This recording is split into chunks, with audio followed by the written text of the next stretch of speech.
Hey guys, good morning. Happy Thursday. It's Daryl here. It's bright and early, 6 a.m. here in Connecticut on the East Coast. Okay, I wasn't sure if I was going to make a video yet quite this early this morning. I wasn't sure what I wanted to talk about. Nothing really struck me. And I was going through my paintings and I suddenly remembered a conversation and an offer that I had gotten back in 2016. And it's especially poignant right now with the Republicans and my MAGA people kicking up this cancel culture stuff and all this, and I thought I would share it with you guys. It's kind of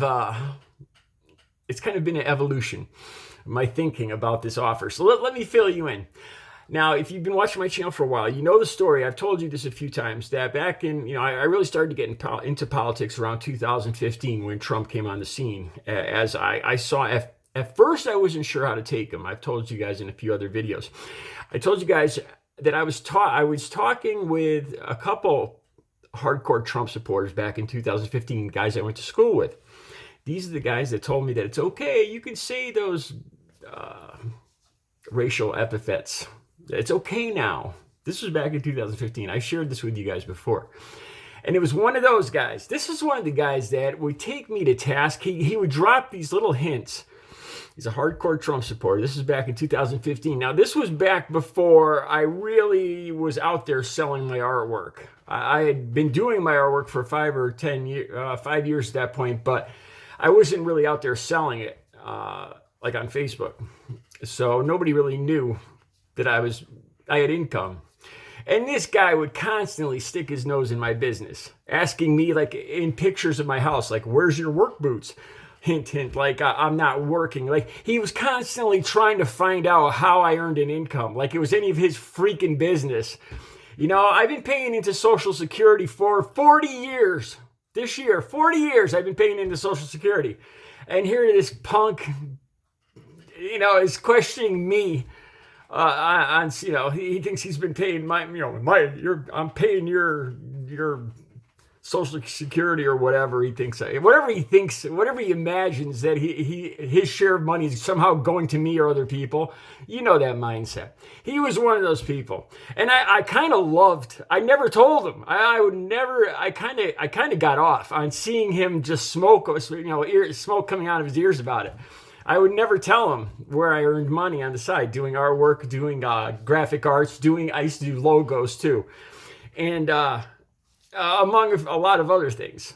Like, I had like 4 or 5 gigs at a time, but I never told him any of this because I loved watching him seed, like not knowing if I was working, like if it was any of his business.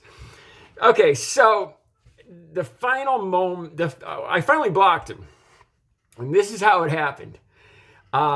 He offered to pay me $1,000 to paint a portrait of Donald Trump.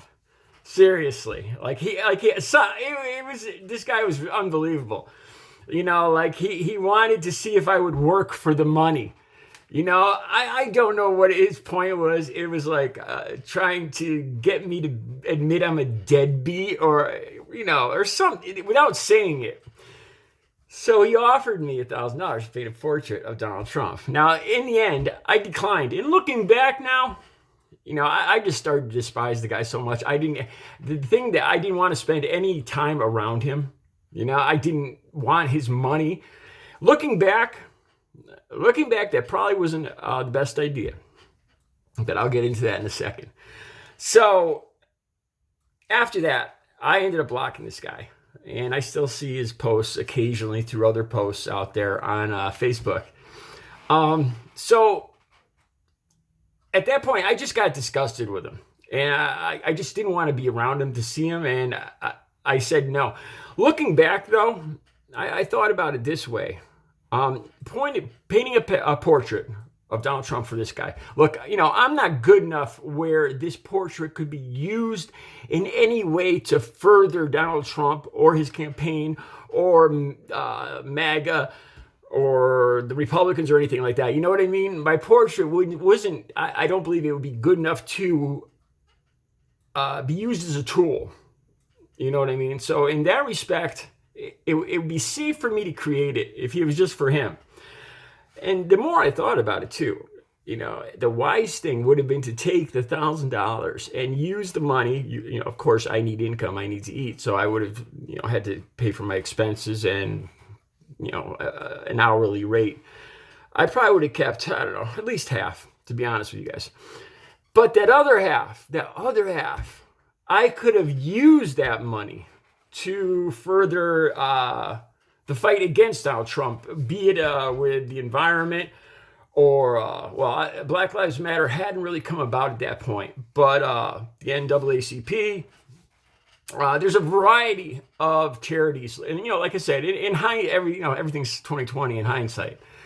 At the time, I had really had just as much as I could take of this guy.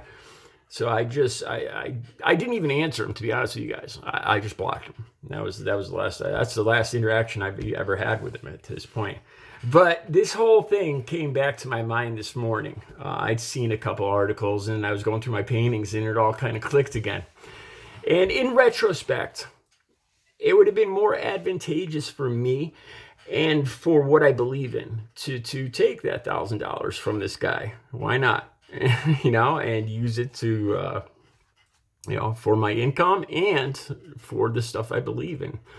That would have been the right choice. So if it ever happens again, I don't know. I got to tell you though, the first instinct is just to tell them to F off. You know what I mean? I got to be honest with you guys, and this goes to, the whole cancel culture thing. It's really, if you have a personal business or a talent like this, it is your choice. If you want to paint, I won't paint something that's reprehensible to me. If he had asked me, like say it was right now, and the same guy asked me to paint the January 6th Capitol incident, the smoke, the people climbing up the scaffolds.